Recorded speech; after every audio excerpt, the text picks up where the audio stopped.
Hello, and welcome to Meet the Author, a program that is brought to you by Quincy Access Television and the Thomas Crane Public Library. During the show, we will highlight authors and their work. Copies of their books are available for checkout at the Thomas Crane Public Library. Also, the library hosts book clubs for all ages, and you can find out more information about them if you visit the library's website, thomascranelibrary.org. Welcome, Paul. Thanks. Thank you. Wow. How many marathons have you run? I've run 43, Boston 23 times. Yeah. Okay. Yeah, the knees were good. The knees held up. Do them while you can. That's what you do. This is not your first book. No, this is my second one. The first one was the history of the Greater Boston Track Club, Right. which a lot of the runners who had won Boston in the 70s came from that club. Bill Rogers, Alberto Salazar. And then I just finished the history of the Falmouth Road Race. The Boston Marathon is pretty popular. A lot of people like it, which I'm glad. Yeah. What led up to this work? Well, actually, it's funny, running it for 23 years, and I've covered it for the media for almost 30 years. There's so many stories that I've had in my head. The statues, the landmarks, all the great history, that when I did write stories for magazines, I would all pull out a nice little story. And people kept saying, my friends saying, you got to put this all in like one guide. That was like a souvenir, someone told me. So what I did is each chapter is its own town along the course, how many miles in each town, what are the landmarks in each town, where are some of the events that happened in each town throughout the Boston Marathon, the history of the whole race. In a nice readable way. It's like a fun, it has all these tidbits and behind the scenes things and myths and legends, as they say. It was very easy to write because in my head, I joked with somebody, it took me 23 years to write it. Because it was after... You were forming it all along, you just didn't know it. Yeah. It's always in my head somewhere. Yeah, it's fun. Is that when it goes back? Does it start 23 years ago to research? Stories, yeah, because when you run the marathon, most people who run it, other than the elite, so people like me, the average runners, is you don't really set out to go and run in 26 miles. You break it down maybe per town or per 5 kilometers or something like that. And I remember when I was running it, I would look forward to things along the course that would make it easier for me. All the statues that was in Ashland or Hopkinton, or there's a gentleman on a flatbed in Natick that always sings like Neil Diamond tunes and Vegas tunes. The women at Wellesley College, John F. Kelly statues. So what you do in your mind, and if you have family along the way, you have these little landmarks and little things. Okay, I'm going to run to this point, and get water. Run to this point. So that's part of the book that people can read, or go right to a town that they want first, and they'll read that. So it's an interesting there's tons of stories that people know that you have to put in along the course, but then there's a lot of research to dig up some things that I think people will enjoy. When was your last Boston? The last one was 2012, and it was like 90 something. It was tough. Fiercely hot that day. The BAA even said all the official runners can defer to 2013 if you think you may not have a problem in 2012. Right. Which I should have. I mean, it was a horrible day. I remember going through Wellesley, and the bank had the time temperature, and it was 91 degrees. Oof. And I'm like, I didn't really want to know that. It was just a tough. If you went slow, pace yourself, you can do it. Throw out your goal, or your first 5 goals. Really? On a hot day like that, don't even go for your pace. Don't even push yourself, because you can die. It's a deadly heat if you don't take care of yourself and hydrate. So it was a tough run, but 2012, because then I started writing the book.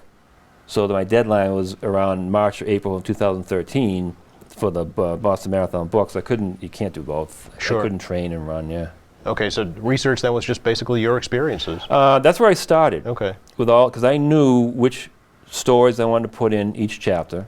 So like Natick's chapter or Boston's chapter. Then I would do research and dig out some fun things along the way, like Boston. This I remember every year, the Boston Marathon is in Boston for like less than a mile and a half in Boston proper. Interesting. Okay. And the town line, like for the book, I took pictures of each town line entering Wellesley, entering different areas. There's no entering Boston. And I go, where is this sign? I never found it in the 23 years I ran it. I had to drive to find it, because I knew kind of where it was, right before the Mass Pike. Where you go over the Mass Pike, you get like a mile to go from Commonwealth Square. Right before the Mass Pike and the church is a little, and I have a picture in the book, it says Boston Line. And it's like a street sign. Oh, just a green sign? On top of St. Mary's street sign. Oh, all right. So it's not the big white welcome to Boston? It says Boston Line. Okay. And when I do lectures and things, I have that up as one of the pictures, and I ask people, why do I have this picture? And once in a while, someone will go, is that the entering Boston? It's just, it's just a fun little tidbit so people come from out of town Yeah. and look for it, and Yeah. have it in their head. Yeah, I never saw it when I ran it. I was looking.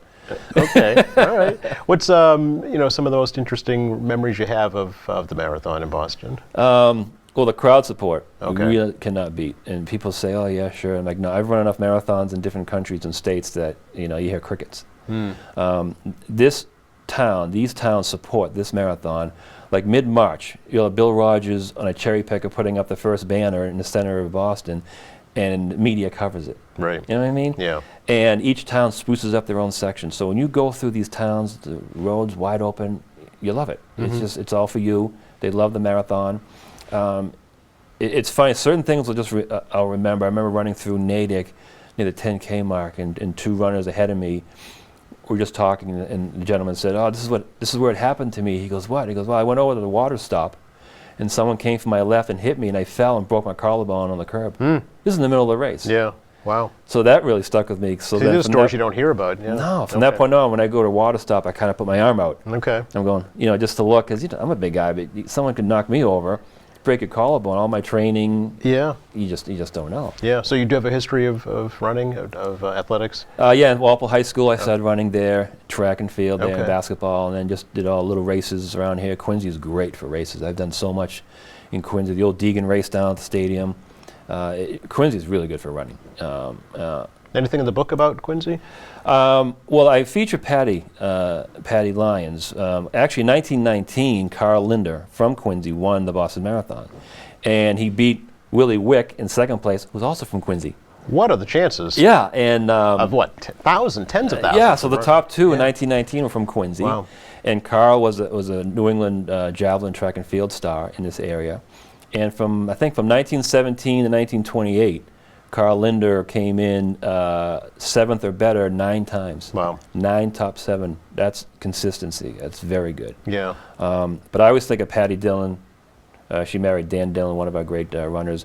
As Patty Lyons, she grew up in Quincy. And she went to the Quincy Y. She worked at the Quincy Hospital. She was getting overweight and smoking, and she wanted to change her life. She was like 22 or 23 or so.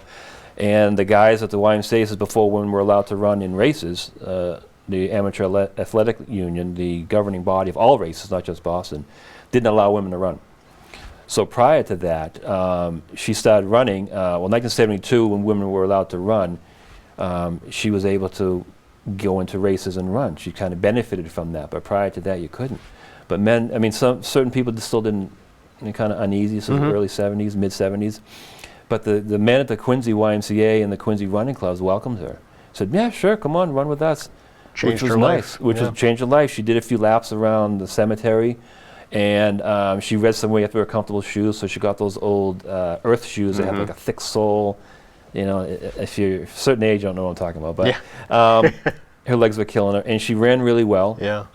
The Quincy guys were training for Boston. And she goes, "What's that?" And they were telling her. So she ran the Ocean State Marathon in 1978 in Rhode Island and won it. Wow. A great time. She's one of our greatest runners. So she ran Boston, and she came in second 3 years in a row. A So kid she- from Quincy. Huh? How about Kid from that? Quincy, Yeah. and she met Joe Catalano, who was a Quincy high school track coach. No relation. No relation. And he helped coach her, and Yeah. ended up getting married as well. So she was Patty Catalano. Depends which records you Which look. time you know her, She was yeah. either Patty Lyons, Patty Catalano, Patty Right. Dillon, if you look under road race records. So she came in second 3 years in a row in Boston.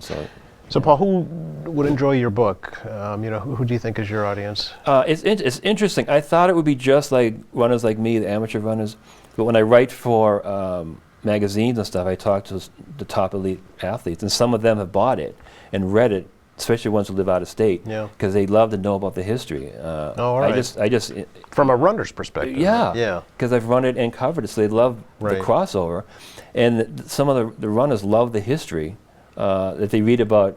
Because They can relate, right? Yeah, they Yeah. can relate to it. Sure. And then I did a race in Ashland a couple of years ago, where the race Boston Marathon actually started in 1897. Oh, I didn't know that. Okay. Yeah, the first two. Not Hopkinton? No, Oh. the first 24 years, from 1897 to 1923, it was in Ashland. Then Oh. it moved to Hopkinton when they adjusted the courses. Okay.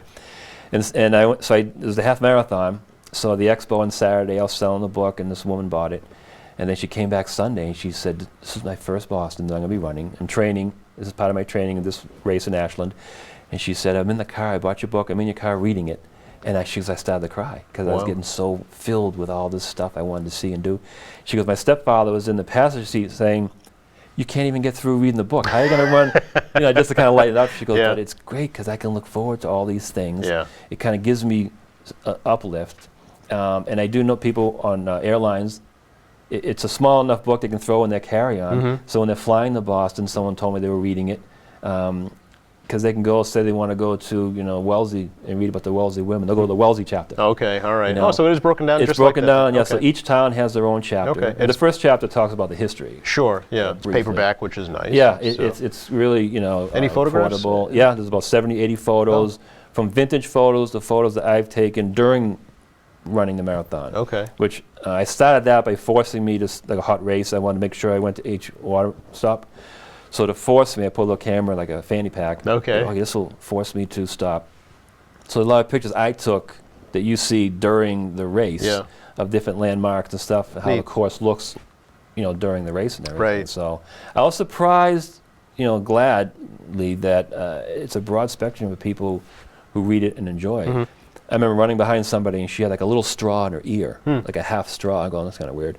And what she would do, and she would go up to a water station, grab a cup, get the straw, drink it, put the straw and fill the cup. Because when you're running with the cup, it goes all over the Oh, place. of course, sure. You didn't even think of that. It's all yeah. these little things. So when Okay. people, stuff you learn, Great tip, trial and error on your own, but Yeah. all these little things. So I talk about that. I Okay. had Coach Squires give me some advice in the book, each course, how to run, like a paragraph. It's not a training book, but like Okay. how to run each course. Like people don't know about the Newton Hills. He goes, you're never going to beat a hill, but in between each of the Newton Hills is the flat, nice flat. That's where he trained his guys to accelerate, Okay. to really beat down on the competitors. But for average runners, you can recoup on the flat. Okay. Go up the hill nicely, but recoup on the flat. So all these little things, I tried to put as much in here Yeah. for the casual fan who doesn't run, for the veteran, anything is what I thought would be good. Yeah. Do you address the bombing at all?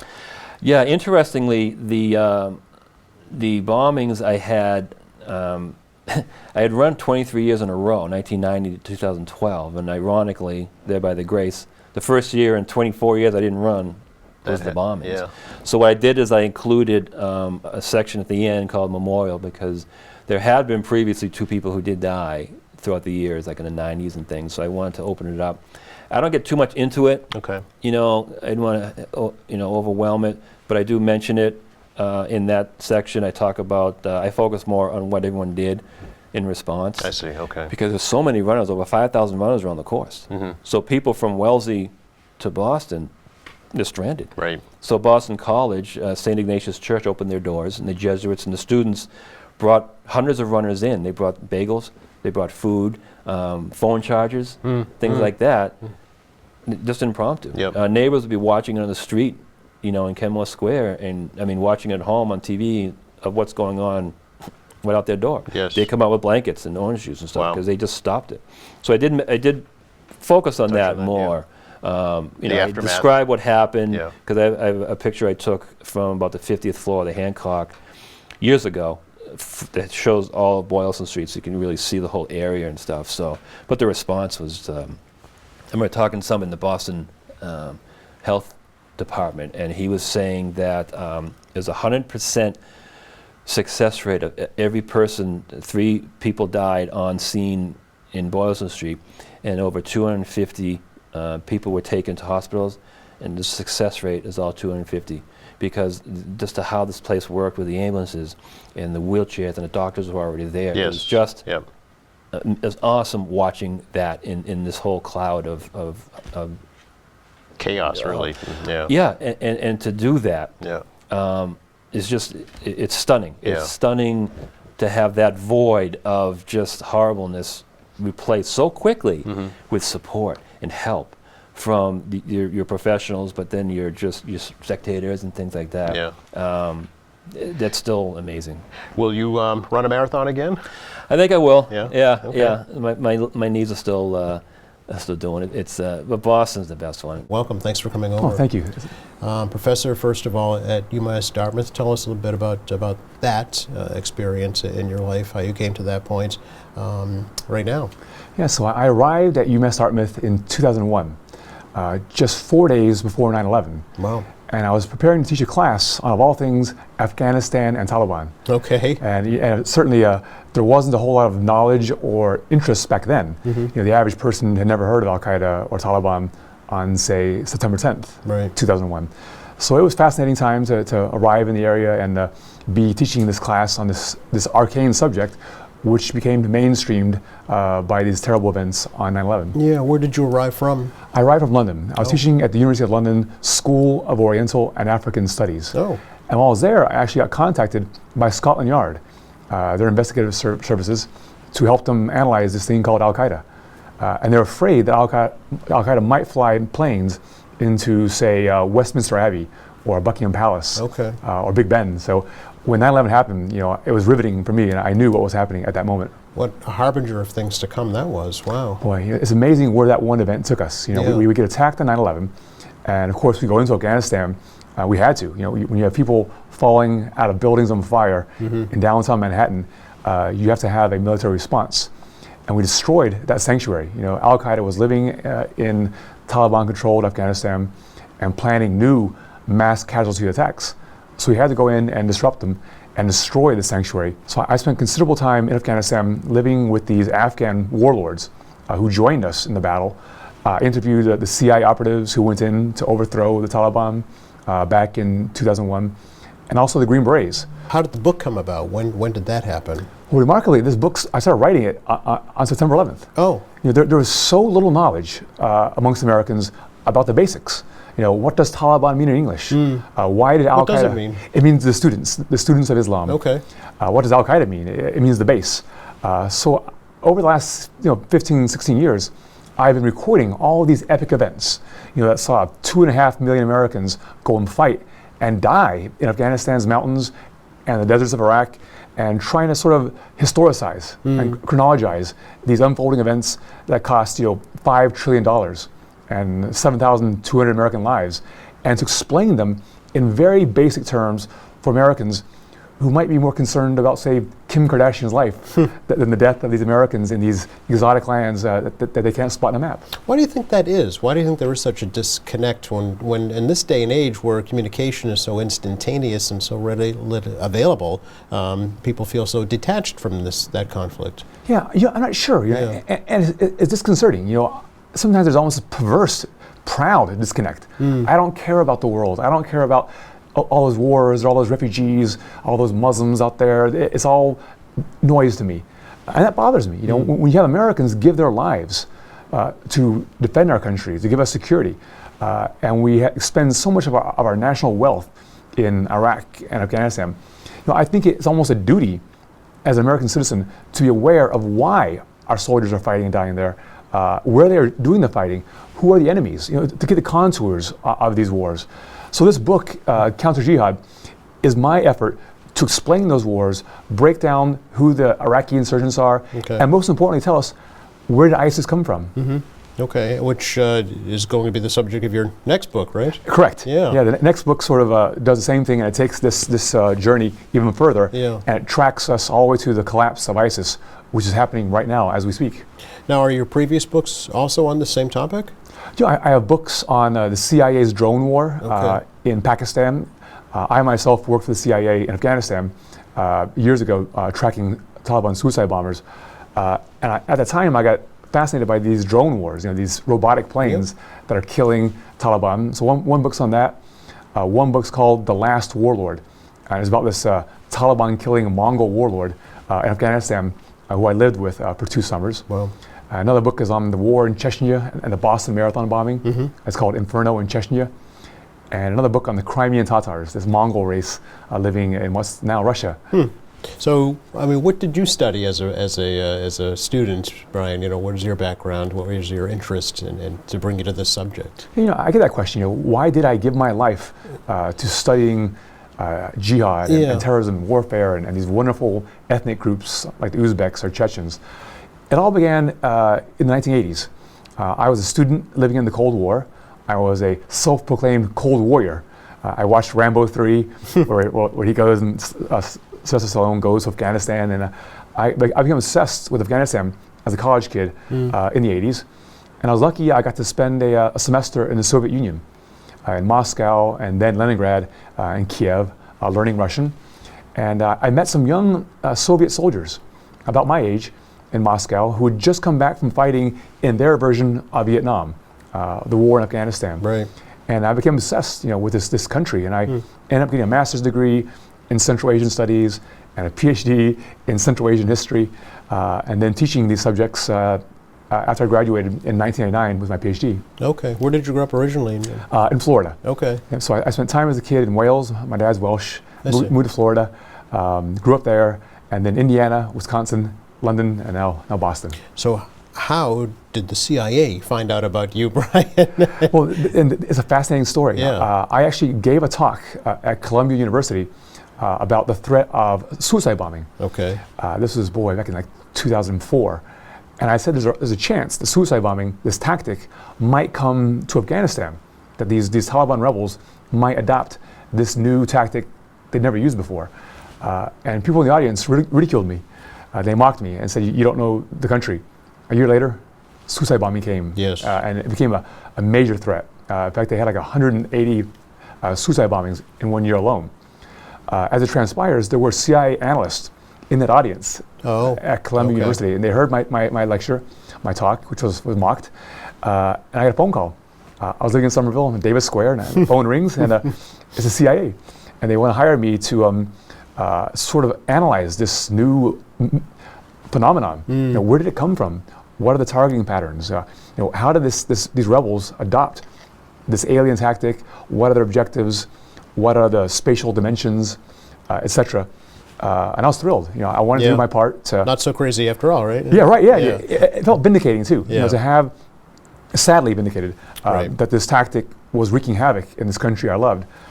So I was hired to go there, on the ground, travel around these zones in the Taliban heartland, where this tactic was killing so many civilians, and try to get my hand on the pulse of it. So this was back in 2007. Okay. So it was fascinating to be on the ground there, moving in these dangerous lands. At great personal peril sometimes, right? It was. Yeah. I remember going down IED Alley, for example, and arriving in this threatened province at this remote outpost. And they told me, you just came through an area where there were Taliban attacks. You're lucky you weren't killed. Right. So it was harrowing, but it gave me the knowledge I needed to create this study that essentially broke down this tactic and explained it to the CIA. And it was rewarding for me to have my arcane knowledge find such wonderful real-world applications for my government and for my people who are at war with the Taliban. Yeah. Do you still work for the CIA? No, I did not. Okay. Yeah. But your next mission is to, as you say, document the fall of ISIS. Yeah, so ISIS is collapsing. There's a lot of fear, mongering in America. Yes. ISIS is coming. I remember Lindsey Graham, this senator from South Carolina, saying, they're going to come get us. They're going to come conquer and kill us all.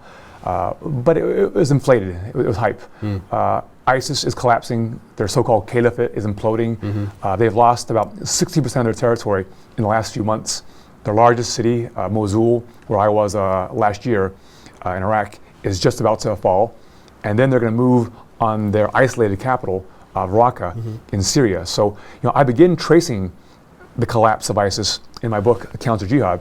But this only goes up to July of last year. Okay. So my new book will hopefully track that collapse to its final destruction, I hope, this year. Are there any photographs in the book at all? There are. There are. There's photographs of CIA operatives operating in Afghanistan who I've interviewed. This Taliban killing warlord, General Dostum, who I lived with, and he's now a vice president. Images of U.S. troops fighting in the mountains of Afghanistan. So, a lot of these visuals I think are important. Yeah. I wrote this book in many ways for my students at UMass Dartmouth who don't know the war that formed the backdrop of their lives. Ever since they've been aware, this war has been there on the TV every day, but they don't understand the basic parameters. Why were we there? Who's Donald Rumsfeld? What was Abu Ghraib or Zarqawi? Why did Al Qaeda attack us? Right. And what's the difference between Al Qaeda, these fundamentalists, and these socialists in Iraq.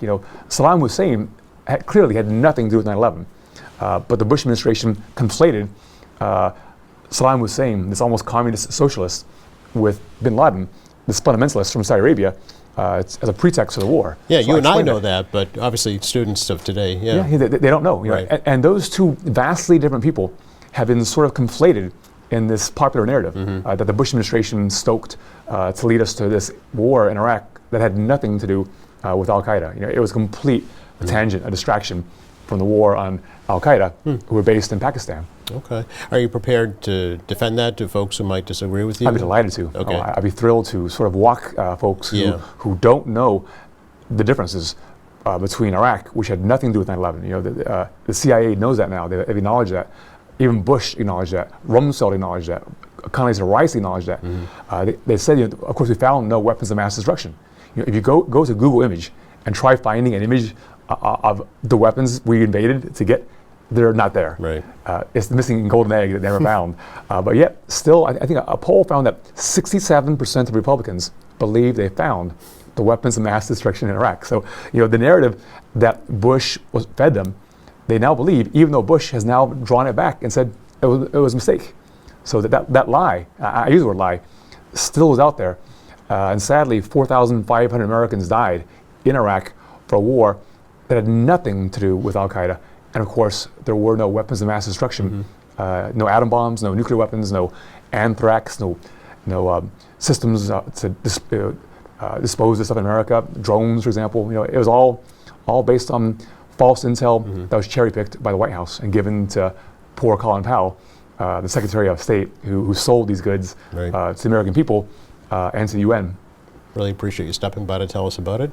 Thanks for having me. You're welcome. Thanks for coming by. Thank you for joining me for Meet the Author. Be sure to check out our other episodes of this program to explore other authors and their works. For more information about library programs and services, visit the Thomas Crane Public Library's website, thomascranelibrary.org, or call them at 617-376-1316.